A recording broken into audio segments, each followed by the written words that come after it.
Hello, welcome back to our channel again. तो चलिए शुरू करते हैं। आज आपण सर्व चाललो आहोत लोणावळा किंवा अलिबाग, अजून फिक्स नाही। गाडीत बसलोय आम्ही, फॅमिली मेंबर्स अजून उतरत आहेत बिल्डिंगमधून। मी गाडीमध्ये येऊन गाडी ऑन केले, इतका हीट बाहेर आहे तर बोलो गाडी जरा चालू ठेवू, AC मध्ये जरा बसल्यावर जरा रिलॅक्स वाटेल। तर आता अजून फिक्स नाही की लोणावळ्याला जायचं आहे की अलिबागला जायचं आहे, बट मोस्टली अलिबाग फिक्स करतोय। जर एंड मोमेंटला डिस्कस करून चेंज झाला तर लोणावळा होईल। तर आज आहे फ्रायडे अँड आज सुट्टी आहे सर्वांना, लॉंग वीकेंड आहे, फ्रायडे सॅटर्डे संडे। तर ट्रॅफिक तर अलिबागला गेलं तरी किंवा लोणावळ्याला गेलं तरी लागणार आहे। तो ट्रॅफिक कन्सर्न न ठेवता जिथे जायचं क्रेव होतं आहे ते ऑप्शन फायनल करून आता आम्ही निघतोय। आता सध्या आम्ही आहोत बिल्डिंग बाहेर। गणपती बाप्पा मोरया। फॅमिली मेंबर्स यायचे बाकीच, अजून आई आलेत, पप्पा आलेत आणि आमची बेबी ऋतू। हॅलो। तर आता दादा वहिनी येत आहेत, आल्यावर डिस्कस करू लोणावळा की अलिबाग कुठेही जायचं झालं तरी ट्रॅफिक तर लागणार आहे। तो ट्रॅफिक आणि जायच्या क्रेविंगनुसार डिसाईड करू कुठं जायचं प्लॅन आहे। सो बघूया, लेट्स गो।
ओके, सो आता आपण आलो आहे नागाव बीचला।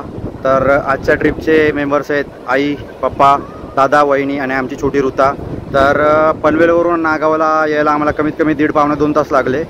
आता इथे या बीचवर हे बघा, इथे काही वॉटर राईड्स आहेत। वॉटर राईड्स तर करायला रेडी कोण नाही, बट आम्ही जस्ट घोडा गाडीचा एक राऊंड मारून आलो आहे।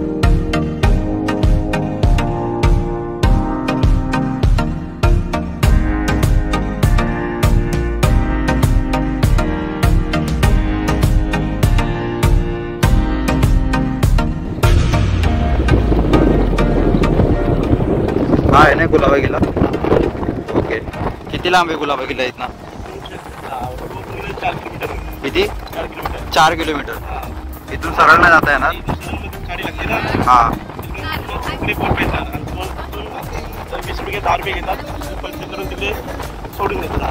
अच्छा, मग इथे सरळ जायला कठीण आहे, जरा रस्त्याने गेलेला बरं पडेल ना? हां, ओके ओके। तुझं नाव काय? हां, गगन। अच्छा, यांचं नाव ठेवलंय काय? निकिता आहे। निकिता? याचं काय? बिल्ला। बिल्ला निकिता।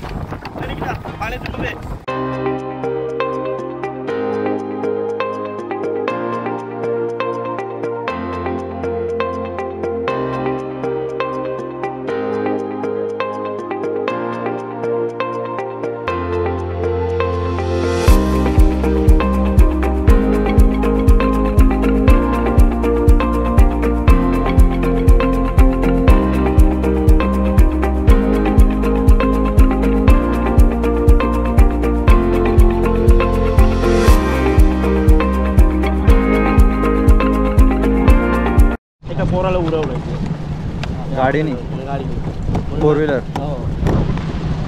मारला तर जाम मारला, म्हणजे कंट्रोलच्या बाहेर गेलता का गाडीवर? पिऊन चालवत होता। पोराला लागला का? हां, पोराला लागला, एवढा मुलगा होता। धन्यवाद दादा. नाव काय बोला तुमचं परत बोला. खंडेराव. ओके मस्तच एक गगन दादांसोबत आणि निकिता आणि बिल्ला या दोघांचं नाव आहे. निकिता याचं नाव आहे बिल्ला. Nice names. मारो हमको जिंदा मत छोड़ो साला. आणि आता इथे एक हा बंधू आहे आपला, एक छोटा भाऊ आहे.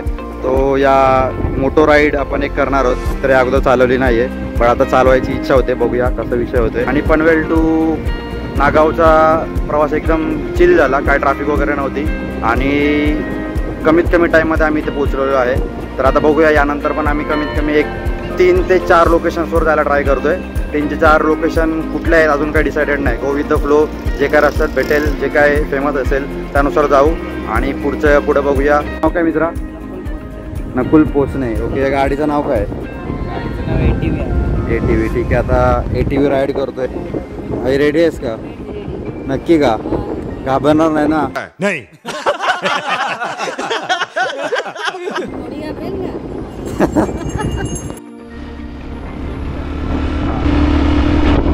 काय बोला भाऊ तुझं नाव? माझं नाव नकुल पोचणे. ओके काय वय तुझं? माझं वय 18 कंप्लीट. ओके कधीपासून येतो तू इथे? सर्व 4 महिने झाले. 4 महिने. ओके तर मग तुला या गाडीचा एक्सपिरियन्स कसा आला? चांगला आहे. चांगला. आई हां बोल ना. कसं वाटतंय? एकदम मस्त वाटते. छान चालवतो ना? एकदम. सांगितलंय का बाबा हात चालव. तर नकुल पोचणे भावाला खूप इज्जत द्या. मस्त चालवतोय बांधिलकीमध्ये आणि नागाव बीचचा चांगला एक राऊंड मारतोय आम्ही आता. एन्जॉय करा. किती किलोमीटर असेल हे? 1 किलोमीटर अप डाऊन राऊंड असतो. राऊंड का? आणि मॅक्सिमम लास्ट राऊंड कितीपर्यंत आहे? हे का? म्हणजे आम्ही 1 किलोमीटरच राऊंड मारतो. हा बीच हा बीच 2 ते 3 किलोमीटर आहे पूर्ण. बीच 2-3 किलोमीटरचा आहे अख्खा. आज साखरपर्यंत बीच जातो पूर्ण. साखर. हां हा झेंडा आहे ना, हा आपला टर्निंग पॉईंट आहे. इथे आपण टर्न करतो. हा ब्लू झेंडा तुमचा टर्निंग पॉईंट आहे. आणि स्टार्ट पॉईंट कुठला आहे? तो आपण जिथून सुटलो ना तो start. ओके जिथे आता सर्व उभे आहेत तो स्टार्टिंग पॉईंट आणि हा ब्लू झेंडा एंडिंग जे टर्निंग पॉईंट.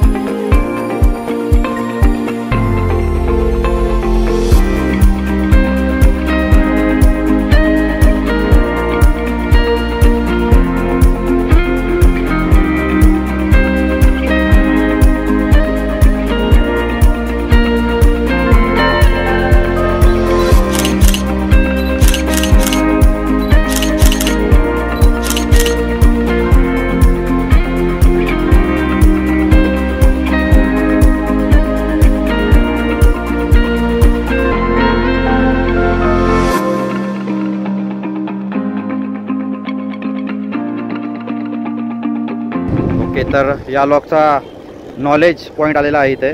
तर इथे आम्ही आता नागाव बीचवर आहोत. की इथे हे जे दिसतंय हे आहे कुलाबा फोर्ट, बरोबर ना पप्पा? तर आता पप्पा मला सांगत होते की आपल्या जिल्ह्याचं म्हणजे रायगड जिल्ह्याचं पहिले नाव होतं कुलाबा जिल्हा, पण ते आता बदलून रायगड केलं. आत्ता नाही खूप अगोदर. तर पप्पा याबाबत काय माहिती द्यायची तुम्हाला? कुलाबा किल्ल्यावरूनच आपल्या जिल्ह्याचं नाव कुलाबा जिल्हा ठेवलं. कारण हा कुलाबा किल्ला आहे, हा कुलाबा किल्ला शिवाजी महाराजांच्या काळातील आहे आणि आपलं रायगड जिल्ह्याचं संरक्षण करणारा हा किल्ला आहे. त्यावेळी शिवाजी महाराजांच्या काळामध्ये ज्यावेळेस आपल्याकडं नौदल आलं आणि त्यावेळेस हे बंदर बांधलं गेलं, त्यावेळी हा किल्ला बांधला आणि अलिबाग किल्ल्याला हा रायगड जिल्ह्याचं मुख्य ठिकाण होतं आणि अलिबाग जिल्ह्यातील कुलाबा किल्ला हे शिवाजी महाराजांचं एक मेन ठाणं होतं आणि याच्यावरून पूर्ण किल्ल्यावरून रत्नागिरी सिंधुदुर्ग त्या ठिकाणी सुद्धा या ठिकाणी लष्कर पुरवलं जायचं, या ठिकाणी दारुगोळा पुरवला जायचा आणि त्यामुळे संपूर्ण 3 जिल्ह्यांचं रक्षण हा किल्ला करायचा. म्हणून आपल्या जिल्ह्याचं नाव कुलाबा जिल्हा होतं आणि ते ह्या किल्ल्यावरून ठेवलेलं आहे. धन्यवाद. हो नाही का ना, कसं आहे नॉलेज? 4थीच्या इतिहासाच्या पुस्तकात नॉलेज नसेल तेवढा या एवढ्या क्लिपमध्ये नॉलेज भेटलं असेल तुम्हाला. आता मला पण आजच भेटला. तर थँक्स टू पप्पा, most knowledgeable person I have non. Thanks. तर नागावची आठवण म्हणून एक आणि हा सेकंड, दोघांना पण घरी जाऊन क्लीन करू.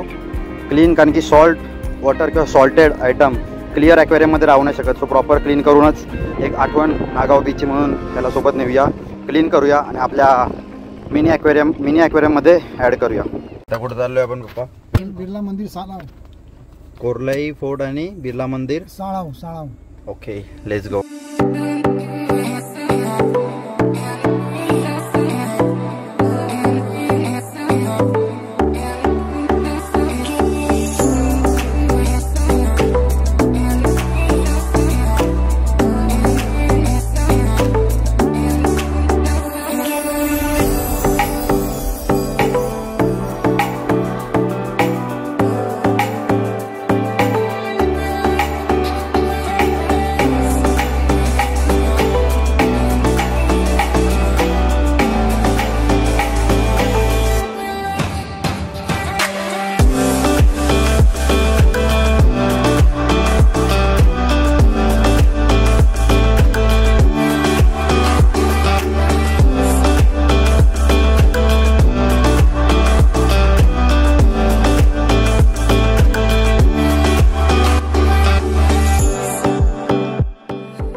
तर आता आम्ही आलो इथे बिर्ला मंदिरमध्ये आणि इथे आय गेस काहीतरी रेस्ट्रिक्शन आहेत की इथे पर्स, मोबाईल किंवा सोबत पिशवी काय अलाउड नाही आहे. सो मोबाईल, फोटोज, कॅमेरा किंवा एक्स्ट्रा व्हिडिओग्राफीवाले डिव्हायसेस काय अलाउड नाही आहेत. बाहेरून व्ह्यू तर असा दिसतो आहे, आतून मला वाटत नाही काढून देतील किंवा काढता येईल. मोबाईल बाहेरच जाऊन ठेवायला सांगितलं आहे. पण दर्शन घेऊन येतो आम्ही. जर शूट करता आलं तर करू, नाही तर मग फोटोज टाकता येतील ते टाकू. इथे गाडी पार्क केली आहे. इथे देऊळ आहे. आईची आमची शॉपिंग चालली आहे. पाटील यांचे कोकण फूड बाजार. कोकम सोल, आमसूल, चॉकलेट बिस्किट, स्टोन चॉकलेट, कैरी पन्ना, जेली. आता दादा वहिनी वर गेलेत कारण की इथे मोबाईल आणि बॅग्स अलाउड नाही. तर आम्ही त्यांचे बॅग्स, मोबाईल होल्ड केलेत आणि ते लोक खाली आल्यावर आम्ही वर जाऊ. सो वेट करूया आणि वर जाऊन जर काही शूट करता आलं तर करू. मला वाटत नाही करता येईल. सो बघूया. Let's go.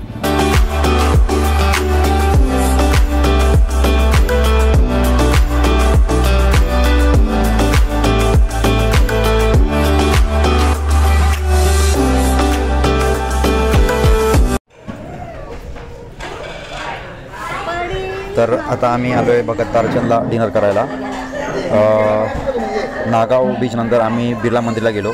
बिर्ला मंदिरचं थोडं एक्सप्लेनेशन द्यायचं राहिला की खाली बॅग्स आणि मोबाईल अलाउड नव्हते किंवा कुठलाही कॅमेरा डिव्हाइस अलाउड नव्हता. तर सर्व खाली कलेक्ट करून आम्हाला वर जायला लागलं. तरी मी माझ्याकडे कार्गो जीन्स होती, त्यामध्ये एक्स्ट्रा पॉकेटमध्ये गोप्रो डिटॅच केला स्टँडमधून आणि तो खिचात टाकून याची डेअरिंग केली. पुढे वर जाऊन रेकॉर्ड करेन काय ना काय. तर वर जाऊन पण एकच गार्ड होता, तिथे रेकॉर्ड करू शकत होतं पण मी मुद्दाम केला नाही. कारण की तिथला एक एक्सपिरियन्स सांगायचा होता की वर जवळजवळ ऑलमोस्ट जेवढे गड किंवा पायऱ्या चढतो ते मोजायची सवय मला. तर तिथे अराऊंड 112 पायऱ्या होत्या आणि वर गेल्या गेल्या एंट्रीला गरुडदेव आणि मारुतीरायाची मूर्त होती स्वागतासाठी किंवा रक्षा करण्यासाठी मंदिराच्या. आणि पुढे गेल्या गेल्या एकदम स्टार्टिंगला एकदम भव्य अशी मोठी गणपती बाप्पाची मूर्ती होती. आणि गणपती बाप्पाच्या मूर्तीच्या सराउंडिंगमध्ये टोटल 4 देवांच्या अजून मूर्ती होती. एक होती मा दुर्गा, दुसरं होतं राधाकृष्ण आणि तिसरं होतं शिवपार्वती आणि चौथं होतं सूर्यनारायणाची मूर्ती होती. तर असं मंदिराच्या भोवती हे चार देवांची मूर्ती होत्या गणपतीच्या देवळाच्या अवतीभोवती. आणि हा मंदिर आदित्य बिर्ला यांनी उभारलं आहे. तर मला वर जाऊन मी रेकॉर्ड करू शकत होतो पण वर जाऊन रेकॉर्ड करायची इच्छाच नाही झाली कारण की हा एक्सपिरियन्स एवढा भारी होता की असं वाटलं की वर एक गार्ड होतं त्याचं पण लक्ष नव्हतं. रेकॉर्ड करू शकत होतो बट तर मग ते गार्ड्सने मला समजावलं की वर हे लोक जाऊन गार्डन समजून मोबाईलचे फोटोज वगैरे काढत खूप टाईमपास करतात म्हणून वर मोबाईल अलाउड नव्हतं. तर त्या कारणाने वर मोबाईल वगैरे नेता नाही आला. बट ते एक बरोबर डिसिजन आहे कारण की वर इतका प्युअर आणि इतका भारी वाटतं. मी गुगलवरून फोटोज टाकेन इथे बट ते वरूनच असतील किंवा लांबून असतील. बट जे देवाराच्या गाभारात गेल्यावर ती एक वेगळी फिलिंग येते, ती एकदम सुपर्ब होती. ती तुम्ही सर्वांनी एक्सपिरियन्स करायला पाहिजे. सो जे लोक अलिबागला जायचा प्लॅन करतात त्यांनी 101% बिर्ला मंदिरला व्हिजिट करा. सुपर एक्सपिरियन्स आहे. मी परत बोलतो की जे मेडिटेशन किंवा स्पिरिच्युअलिटीमध्ये आहेत त्यांना तिथे 10-15 मिनटं घालवलेली खूप पीसफुल वाटतील. आणि बाकी सराउंडिंग तर खूप एनहान्सिंग होतं, तिथला मूड एनहान्सिंग होता. सो तो एक्सपिरियन्स खूप भारी झाला. अँड त्यानंतर मग आम्ही तिथून दर्शन घेतलं आणि निघालो. एक परत 1.5-2 तासाच्या ट्रॅव्हलिंगनंतर पनवेलला पोहोचलो. तिथे जेवणापेक्षा मी डायरेक्ट पनवेलच्या भगत दर्शनला आलो आहे आणि आता डिनर करतो आहे आणि घरी जाऊन vlog finish. So I hope तुम्ही हा व्लॉग एन्जॉय केला असेल. And thanks for watching. Do subscribe, share, keep support.